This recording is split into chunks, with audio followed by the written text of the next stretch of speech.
This is CS50's Introduction to Programming with Python. My name is David Malin, and this is our week on regular expressions. So a regular expression, otherwise known as a regex, is really just a pattern. And indeed, it's quite common in programming to want to use patterns to match on some kind of data, often user input. For instance, if the user types in an email address, whether to your program or a website or an app on your phone, you might ideally want to be able to validate that they did indeed type in an email address and not something completely different. So using regular expressions, we're going to have the newfound capability to define patterns in our code to compare them against data that we're receiving from someone else, whether it's just to validate it, or heck, even if we want to clean up a whole lot of data that itself might be messy because it too came from us humans. Before, though, we use these regular expressions, let me propose that we solve a few problems using just some simpler syntax and see what kind of limitations we run up against. Let me propose that I open up VS Code here, and let me create a file called validate.py. The goal at hand being to validate, how about just that, a user's email address. They've come to your again. Well, a lot of data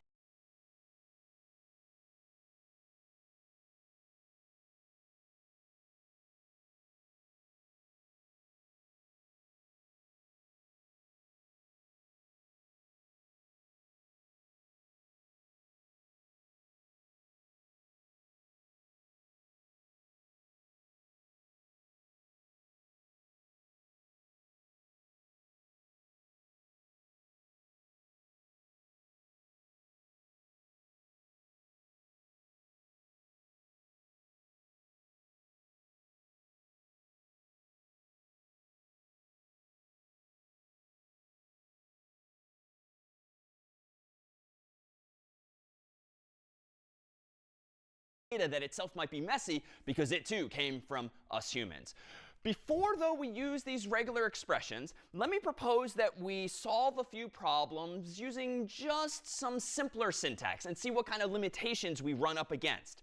Let me propose that I open up VS Code here, and let me create a file called validate.py. The goal at hand being to validate, how about just that, a user's email address. They've come to your app, they've come to your website, they type in their email address, and we want to say yes or no, this email address looks valid. All right, let me go ahead and type code of validate.py to create a new tab here. And then within this tab, let me go ahead and start writing some code. How about that keeps things simple initially? First, let me go ahead and prompt the user for their email address, and I'll store the return value of input in a variable called email, asking them, what's your email, question mark. I'm going to go ahead and preemptively at least clean up the user's input a little bit by minimally just calling strip at the end of my call to input, because recall that input returns a string or a stir. Strs come with some built-in methods or functions, one of which is strip, which has the effect of stripping off any leading white space to the left or any trailing white space to the right. So that's just going to go ahead and at least avoid the human having accidentally typed in a space character. We're going to throw it away just in case. Now I'm going to do something simple. For a user's input to be an email address, I think we can all agree that it's got to minimally have an @ sign somewhere in it. So let's start simple. If the user has typed in something with an @ sign, let's very generously just say, OK, valid. Looks like an email address. And if we're missing that @ sign, let's say invalid, because clearly it's not an email address. It's not going to be the best version of my code yet, but we'll start simple. So I'm going to ask the question, if there is an @ symbol in the user's email address, go ahead and print out, for instance, quote unquote valid. Else, if there's not, now I'm pretty confident that the email address is in fact invalid. Now, what is this code doing? Well, if @ sign in email is a Pythonic way of asking, is this string, quote unquote @ in this other string, email, no matter where it is, at the beginning, the middle, or the end, it's going to automatically search through the entire string for you automatically. I could do this more verbosely, and I could use a for loop or a while loop and look at every character in the user's email address, looking to see if it's an @ sign. But this is one of the things that's nice about Python. You can do more with less. So just by saying if @ quote unquote in email, we're achieving that same result. We're going to get back true if it's somewhere in there, thus valid, or false if it is not. Well, let me go ahead now and run this program in my terminal window with Python of validate.py. And I'm going to go ahead and give it my email address, malin@harvard.edu, enter, and indeed it's valid. Looks valid is valid. But of course, this program's technically broken. It's buggy. What would be an example input, if someone might like to volunteer an answer here? that would be considered valid, but you and I know it really isn't valid. Yeah, thank you. Well, for instance, you can type just to science and that's it, and it still be valid, still be valid according to your program, but the same. Exactly. We've set a very low bar here. In fact, if I go ahead and rerun Python of validate.py, and I'll just type in one @ that's it. No username, no domain name. This doesn't really look like an email address, but unfortunately, my code thinks it in fact is, because it's obviously just looking for an @ alone. Well, how could we improve this? Well, minimally, an email address, I think, tends to have, though this is not actually a requirement, tends to have an @ and a single dot at least, maybe somewhere in the domain name. So malin@harvard.edu. So let's check for that dot as well, though again, strictly speaking, doesn't even have to be that case. But I'm going for my own email address, at least for now, as our test case. So let me go ahead and change my code now and say not only if @ is an email, but also dot is in email as well. So I'm asking now two questions. I have two Boolean expressions, if @ in email, and I'm anding them together logically. This is a logical and, so to speak. So if it's the case that @ is in email and dot is in email, OK, now I'm going to go ahead and say valid. All right, this would still seem to work for my email address. Let me go ahead and run Python of validate.py, malin@harvard.edu, enter. And that, of course, is valid as expected. But here, too, we can be a little adversarial and type in something nonsensical like @dot. And unfortunately, that, too, is going to be mistaken as valid, even though there's still no username, domain name, or anything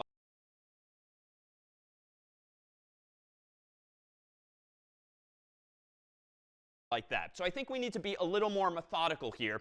In fact, notice that if I do this like this, the @ can be anywhere, and the dot can be anywhere. But if I'm assuming the user is going to have a traditional domain name like harvard.edu or gmail.com, I really want to look for the dot in the domain name only, not necessarily just the username. So let me go ahead and do this. Let me go ahead and introduce a bit more logic here, and instead do this. Let me go ahead and do email.split of quote unquote @. So email, again, is a string or a stir. Strs come with methods not just strip, but also another one called split that, as the name implies, will split one stir into multiple ones if you give it a character or more to split on. So this is hopefully going to return to me two parts from a traditional email address, the username and the domain name. And it turns out I can unpack that sequence of responses by doing this: username, comma, domain equals this. I could store it in a list or some other structure, but if I already know in advance what kinds of values I'm expecting, a username and hopefully a domain, I'm going to go ahead and do it like this instead and just define two variables at once on one line of code. And now I'm going to be a little more precise. If username, then I'm going to go ahead and say print valid. Else, I'm going to go ahead and say print invalid.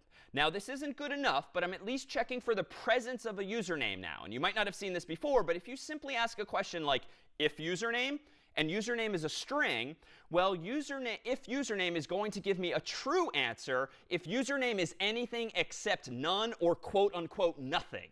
So there's a truthy value here, whereby if username has at least one character, that's going to be considered true. But if username has no characters, it's going to be considered a false value effectively. But this isn't good enough. I don't want to just check for username. I want to also check that it's the case that dot is in the domain name as well. So notice here there's a bit of potential confusion with the English language. Here I seem to be saying if username and dot in domain, as though I'm asking the question if the username and the dot are in the domain, but that's not what this means. These are two separate Boolean expressions. If username, and separately, if dot in domain. And if I parenthesize this, we could make that even more clear by putting parentheses there, parentheses here. So just to be clear, it's really two Boolean expressions that we're anding together, not one longer English-like sentence. Now, if I go ahead and run this, Python of validate.py, enter, I'll do my own email address again, malin@harvard.edu, and that's valid. And it looks like I could tolerate something like this. If I do malin at, just say Harvard, I think at the moment this is going to be invalid. Now, maybe the top-level domain Harvard exists, but at the moment it looks like we're looking for something more. We're looking for a top-level domain too, like .edu. So for now, we'll just consider this to be invalid. But it's not just that we want to check for the presence of a username and the presence of a dot. Let's be more specific. Let's start to now narrow the scope of this program, not just to be about generic emails more generally, but about edu addresses. So specifically for someone in a US university, for instance, whose email address tends to end with .edu. I can be a little more precise, and you might recall this function already. Instead of just saying, is there a dot somewhere in domain, let me instead say, and the domain ends with, quote unquote, .edu. So now we're being even more precise. We want there to be minimally a username that's not empty. It's not just quote unquote nothing. And we want the domain name to actually end with .edu. Let me go ahead and run python of validate.py. And just to make sure I haven't made things even worse, let me at least test my own email address, which does seem to be valid. Now, it seems that I minimally need to provide a username, because we definitely do have that check in place. So I'm going to go ahead and say Malin. And now I'm going to go ahead and say and it looks like I could be a little malicious here, just say malin@.edu, as though minimally meeting the requirements of this pattern.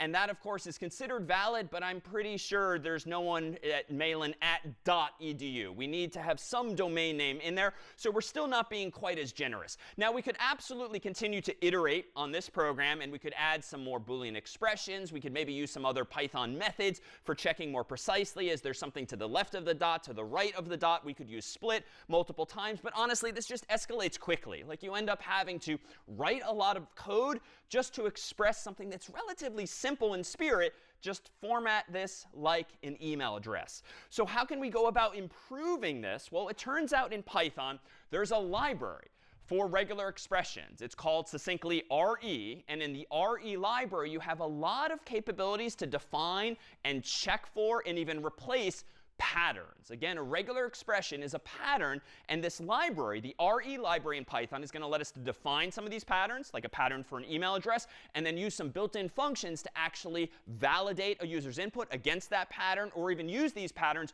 to change the user's input or extract partial information therefrom. We'll see examples of all this and more. So what can and should I do with this library? Well, first and foremost, it comes with a lot of functionality. Here's the URL, for instance, to the official documentation. And let me propose that we focus on using one of the most versatile functions in the library, namely this, search. re.search is the name of the function in the RE module that allows you to pass in a few arguments. The first is going to be a pattern that you want to search for in, for instance, a string that came from a user. The string argument here is going to be the actual string that you want to search for that pattern. And then there's a third argument, optionally, that's a whole bunch of flags. A flag, in general, is like a parameter you can pass in to modify the behavior of the function. But initially, we're not even going to use this. We're just going to pass in a couple of arguments instead. So let me go ahead and employ this RE library, this regular expression library, and just improve on this design incrementally. So we're not going to solve this problem all at once, but we'll take some incremental steps. I'm going to go back to VS Code here, and I'm going to go ahead now and get rid of most of this code, but I'm going to go into the top of my file and first of all import this RE library. So import RE gives me access to that function and more.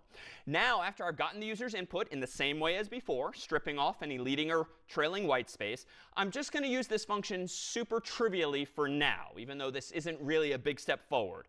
I'm going to say if re.search contains, quote unquote, @ in the email address, then let's go ahead and print valid. Else, let's go ahead and print invalid. At the moment, this is really no better than my very first version, where I was just asking Python if @ in the email address. But now, I'm at least beginning to use this library by using its own re.search function, which for now you can assume returns a true value effectively if indeed the @ is in email. Just to make sure that this version does work as I expect, let me go ahead and run python of validate.py and enter. I'll type in my actual email address, and we're back in business. But of course, this is not great, because if I similarly run this version of the program and just type in an @, not an email address, and yet my code, of course, thinks it is valid. So how can I do better than this? Well, we need a bit more vocabulary in the realm of regular expressions in order to be able to express ourselves a little more precisely. Really, the pattern I want to ultimately define is going to be something like, I want there to be something to the left, then an @, then something to the right, and that something to the right should end with .edu, but should also have something before the .edu, like Harvard or Yale or any other school in the US as well. Well, how can I go about doing this? Well, it turns out that in the world of regular expressions, whether in Python or a lot of other languages as well, there are certain symbols that you can use to define patterns. At the moment, I've just used literal raw text. If I go back to my code here, this technically qualifies as a regular expression. I've passed in a quoted string inside of which is an @ sign. Now, that's not a very interesting pattern. It's just an @ sign. But it turns out that once you have access to regular expressions or a library that offers that feature, you can more powerfully express yourself as follows. Let me reveal that the pattern that you pass to re.search can take a whole bunch of special symbols. And here's just some of them. In the examples we're about to see, in the patterns we're about to define, here are the special symbols. You can use a single period, a dot, to just represent any character except a new line, a blank line. So that is to say, if I don't really care what letters of the alphabet are in the user's username, I just want there to be one or more characters in the user's name, dot allows me to express A through Z, uppercase and lowercase, and a bunch of other letters as well. Star is going to mean, in single asterisk, 0 or more repetitions. So if I say something star, that means that I'm willing to accept either 0 repetitions, that is nothing at all, or more repetitions, 1 or 2 or 3 or 300. If you see a plus in my patterns, that's going to mean 1 or more repetitions. That is to say, there's got to be at least one character there, one symbol, and then there's optionally more after that. And then you can say 0 or 1 repetition. You can use a single question mark after a symbol, and that will say I want 0 of this character or 1, but that's all I'll expect. And then lastly, there's going to be a way to specify a specific number of symbols. If you use these curly braces and a number, represented here symbolically as m, you can specify that you want m repetitions, be it 1 or 2 or 3 or 300. You can specify the number of repetitions yourself. And if you want a range of repetitions, like you want this few characters or this many characters, you can use curly braces and 2 numbers inside, called here m and n, which would be a range of m through n repetitions. Now, what does all of this mean? Well, let me go back to VS Code here, and let me propose that we iterate on this solution further. It's not sufficient to just check for the @ sign. We know that already. We minimally want something to the left and to the right. So how can I represent that? I don't really care what the user's username is or what letters of the alphabet are in it, be it Malin or anyone else's. So what I'm going to do to the left of this equal sign is I'm going to use a single period. The dot that, again, indicates any character except for a new line. But I don't just want a single character. Otherwise, the person's username could only be A at such and such or B at such and such. I want it to be multiple such characters, so I'm going to initially use a star. So dot star means give me something to the left, and I'm going to do another one, dot star something to the right. Now, this isn't perfect, but it's at least a step forward, because now what I'm going to go ahead and do is this. I'm going to rerun python to validate.py. I'm going to keep testing my own email address just to make sure I haven't made things worse, and that's now OK. I'm now going to go ahead and type in some other input, like how about just Malin @ with no domain name whatsoever. And you would think this is going to be invalid, but, it's still considered valid. But why is that? If I go back to this chart, why is Malin @ with no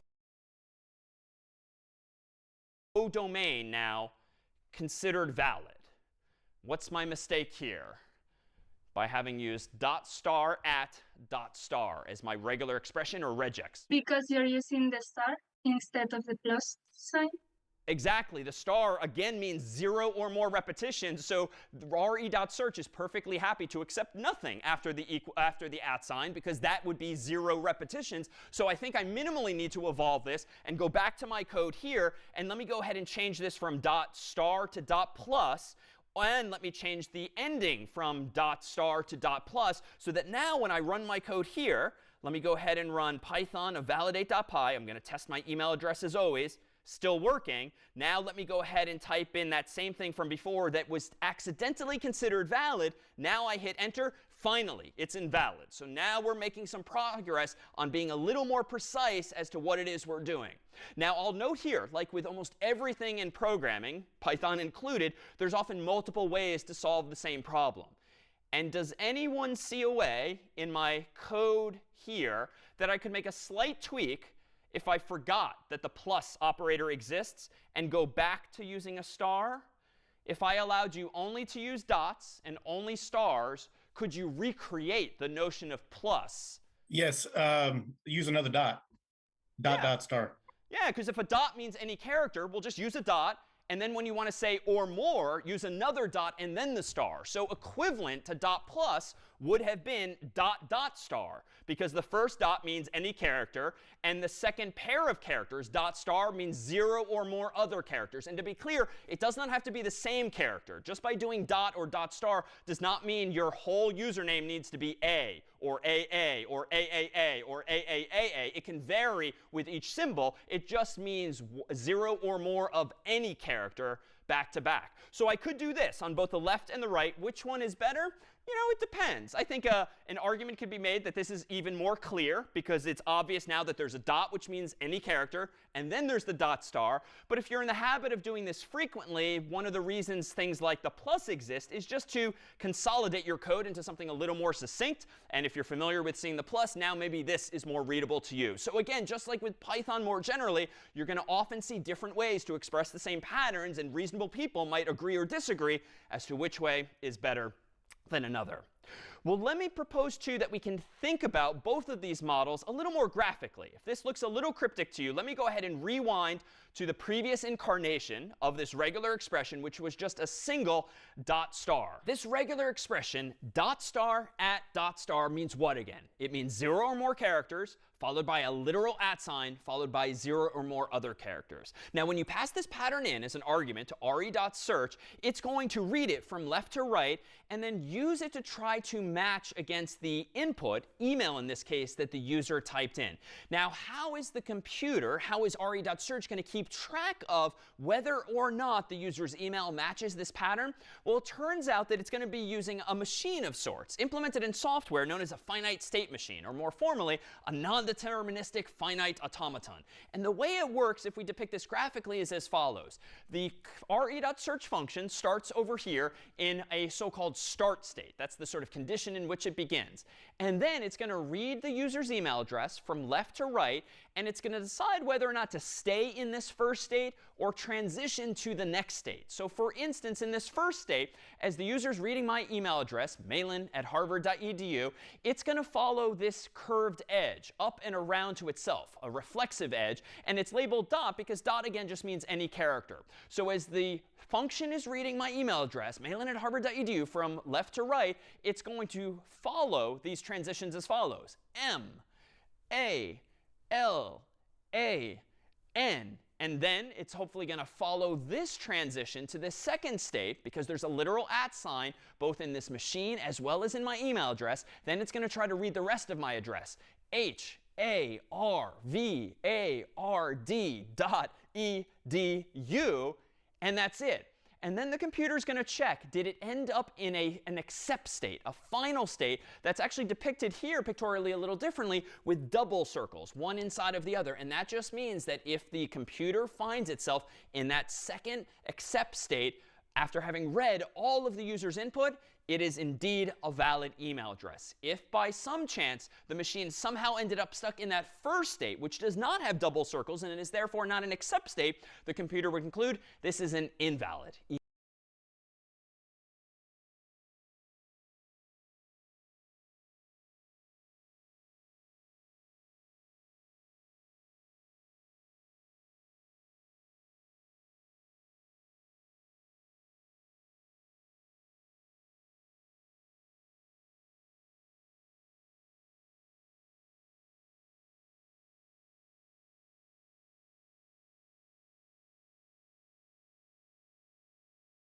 email address instead. By contrast, if we go back to my other version of the code where I instead had dot plus on both the left and the right, recall that re.search is going to use one of these state machines in order to decide from left to right whether or not to accept the user's input, like malin@harvard.edu. Can we get from the start state, so to speak, to an accept state to decide, yep, this was, in fact, meeting the pattern? Well, let's propose that this non-deterministic finite automaton looked like this instead. We're going to start as before in the leftmost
I thought this would be saying, this one says there's repetitions before any character except a new line.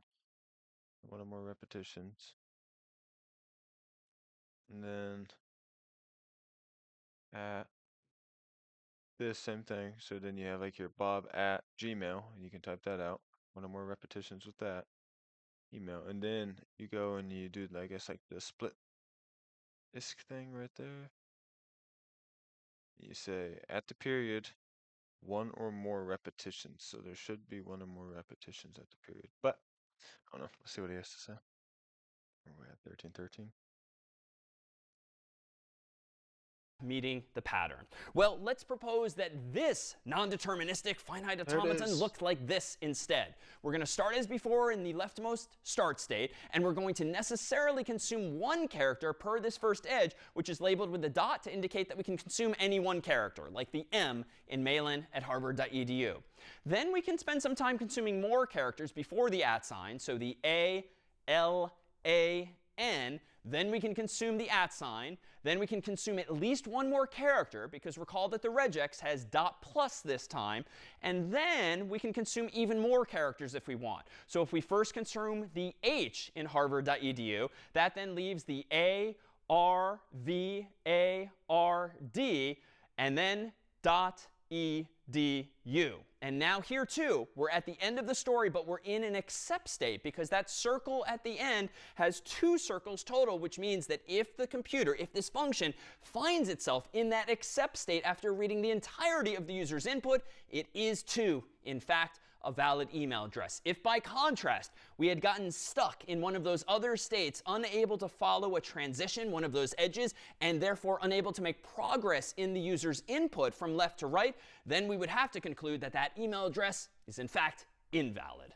Well, how can we go upon improving this code further? Let me propose now that we check not only for a username, and also something after the username, like a domain name, but minimally required that the string ends with .edu as well. Well, I think I could do this fairly straightforward. Not only do I want there to be something after the @ sign, like the domain, like Harvard, I want the whole thing to end with .edu. But there's a little bit of danger here. What have I done wrong by implementing my regular expression now in this way by using dot plus at dot plus .edu? What could go wrong with this version? The dot means something else in this context, where it means 0 or more repetitions of a character, which is why it will interpret it differently. Exactly. Even though I mean for it to mean literally .edu, a period, and then .edu, unfortunately in the world of regular expressions, dot means any character, which means that this string could technically end in AEDU, or BEDU, or CEDU, and so forth, but that's not in fact that I want. So any instincts now as to how I could fix this problem? And let me demonstrate the problem more clearly. Let me go ahead and run this code here. Let me go ahead and type in mailin@harvard.edu. And as always, this does in fact work. But watch what happens here. Let me go ahead and do mailin@harvard, and then mailin@harvard (edu), enter. That too is valid. So I could put any character there, and it's still going to be accepted, but I don't want (edu). I want .edu literally. Any instincts then for how we can solve this problem here? How can I get this new function, re.search, and a regular expression more generally, to literally mean a dot, might you think? You can use the escape character, the \. Indeed, the so-called escape character, which we've seen before outside of the context of regular expressions when we talked about new lines. \n was a way of telling the computer, I want a new line, but without actually literally hitting enter and moving the cursor yourself. And you don't want a literal n on the screen. So \n was a way to escape n and convey that you want a new line. It turns out regular expressions use a similar technique to solve this problem here. In fact, let me go into my regular expression. And before that final dot, let me put a single \. In the world of regular expressions, this is a so-called special sequence. And it indicates, per this \, and a single dot, that I literally want to match on a dot. It's not that I want to match on any character and then edu. I want to match on a dot or a period edu. But we don't want Python to misinterpret this backslash as beginning an escape sequence, something special like \n, which even though we as the programmer might type 2 characters \n, it really is interpreted by Python as a single new line. We don't want any kind of misinterpretation like that here. So it turns out there's one other thing we should do for regular expressions like this that have a backslash used in this way. I want to specify to Python that I want this string, this regular expression in double quotes, to be treated as a raw string, literally putting an R at the beginning of the string to indicate to Python that you should not try to interpret any backslashes in the usual way. I want to literally pass the backslash and the dot and the edu into this particular function search in this case. So it's similar in spirit to using that F at the beginning of a format string, which of course tells Python to format the string in a certain way, plugging in variables that might be between curly braces. But in this case, R indicates a raw string that I want passed in exactly as is. Now, it's only strictly necessary if you are in fact using backslashes to indicate that you want some special sequence like \dot. But in general, it's probably a good habit to get into to just use raw strings for all of your regular expressions so that if you eventually go back in, make a change, make an addition, you don't accidentally introduce a backslash and then forget that that might have some special or misinterpreted meaning. Well, let me go ahead and try this new regular expression. I'll clear my terminal window, run python of validate, run python of validate.py, and then I'll type in my email address correctly, mailin@harvard.edu, and that's fortunately still valid. Let me clear my screen and run it one more time, python of validate.py, and this time let's mistype it as mailin@harvard?edu, whereby there's obviously not a dot there, but there is some other single character that last time was misinterpreted as valid, but this time, now that I've improved my regular expression, it's discovered as indeed invalid. Any questions now on this technique for matching something to the left of the @ sign, something to the right, and now ending with .edu explicitly? What happens when a user enters multiple @signs? A good question, and you kind of called me out here. Well, when in doubt, let's try. Let me go ahead and do python of validate.py, mailin @ harvard.edu, which also is incorrect. Unfortunately, my code thinks it's valid. So another problem to solve, but a shortcoming for now. Other questions on these regular expressions thus far? Can you use curly brackets M instead of backslash? Can you use curly brackets instead of backslash? Not in this case. If you want a literal dot, backslash dot is the way to do it literally.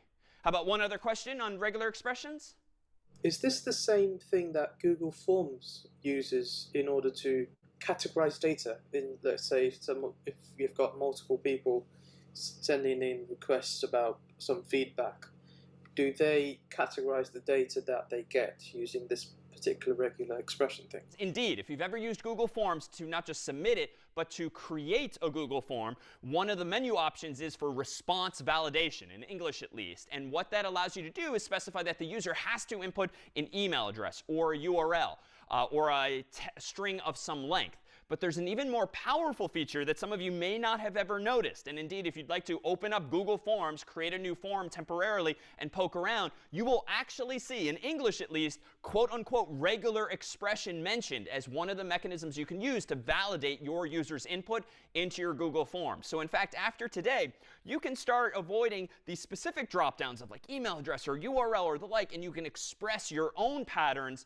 precisely as well. Regular expressions can even be used in VS Code itself. If you go and find or do a find and replace in VS Code, you can, of course, just type in words like you could into Microsoft Word or Google Docs. You can also type, if you check the right box, regular expressions and start searching for patterns, not literally specific values.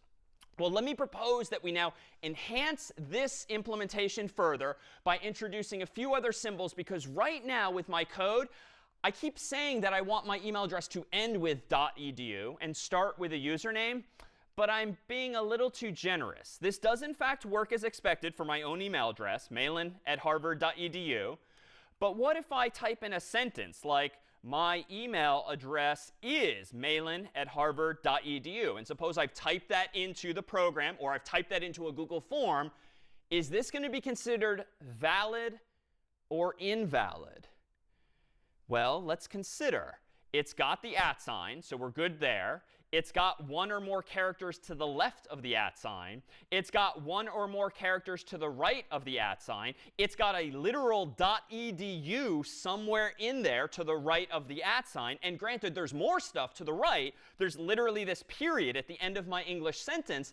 But that's OK, because at the moment, my regular expression is not so precise as to say the pattern must start with the username and end with the .edu.